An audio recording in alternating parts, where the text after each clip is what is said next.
Hi everyone, my name is Mona and welcome to my YouTube channel.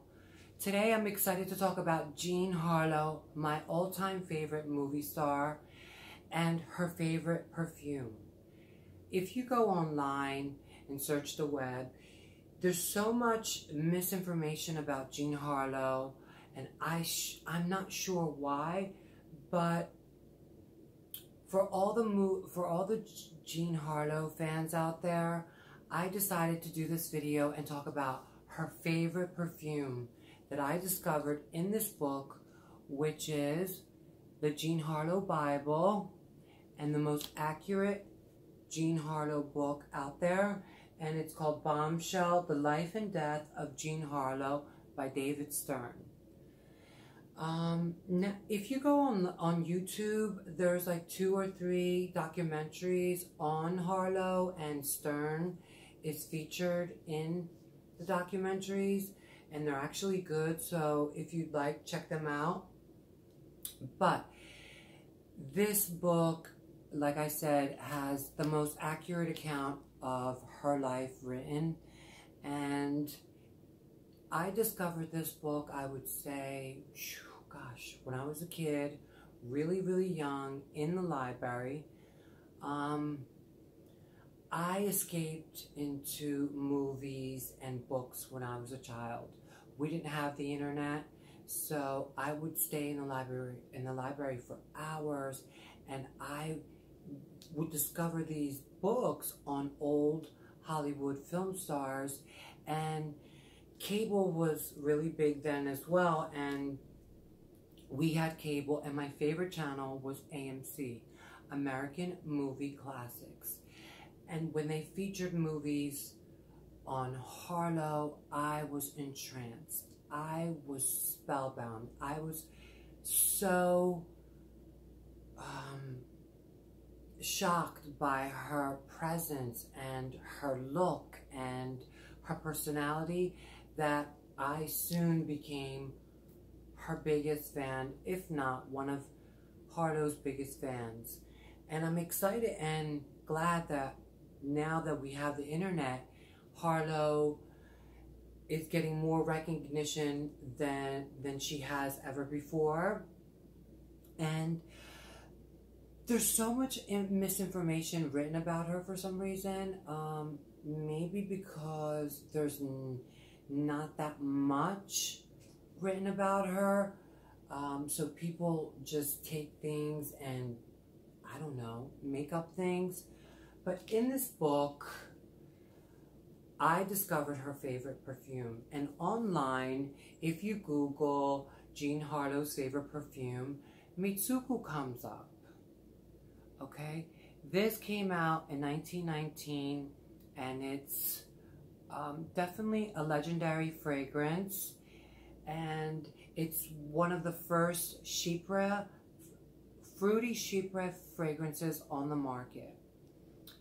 Now, Jean Harlow did like Mitsuku, but I read many years ago in Town and Country magazine that she actually adored it so much, but she used it to perfume her cigarettes. Yes, her cigarettes. In the 20s and 30s, women would perfume their cigarettes, and they actually sold perfume made especially for cigarettes. And one still exists on the market today, and it's called Habatina. It's an oriental tobacco fragrance, and you can buy it easily online. Habatina. This is what she used Mitsuku for, not for herself. Now, when I read this book and I discovered this book, I really wasn't into perfume that much, but throughout the years, I've become more and more obsessed with fragrance, and especially vintage fragrances. And also, I'm so delighted when I'm reading a book and they mention a fragrance that star wore, and I'm going to share other fragrances that have to do with other movie stars in other videos, but today we're talking about the baby, Jean. In this book, on page 144, before I read it to you, there was a woman by the name of Marcella Rodwin. She worked for MGM, David Selznick. She was his private secretary, and she knew Harlow very well. She was one of her closest friends. She was at her weddings, and she's actually featured in one of the documentaries online now. And this is what it says. Normally, Harlow never studied herself during shooting, but during dinner at 8, she asked to see dailies in Selznick's private projection room.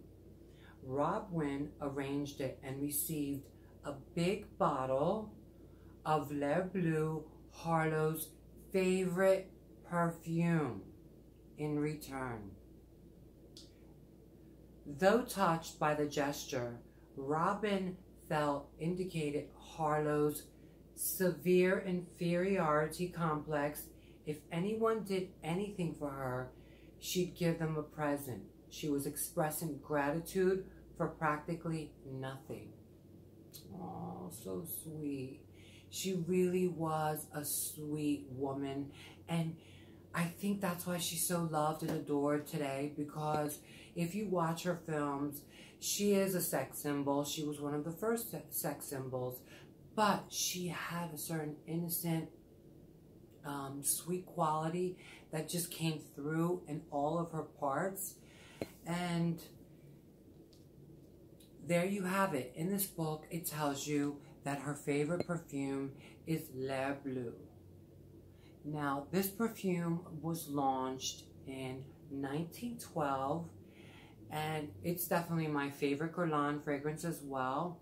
It's a very powdery, sweet, soft, heliotrope, violet fragrance. Some people say it has like a Play-Doh feel to it, and I get that, but to me it's just soft, glamorous, sweet, super feminine, retro, and a delicate fragrance. I would say this is an all year round fragrance. If you want me to, I can read you the notes. The top notes are bergamot oil, clary sage oil, coriander, lemon, neroli, tarragon.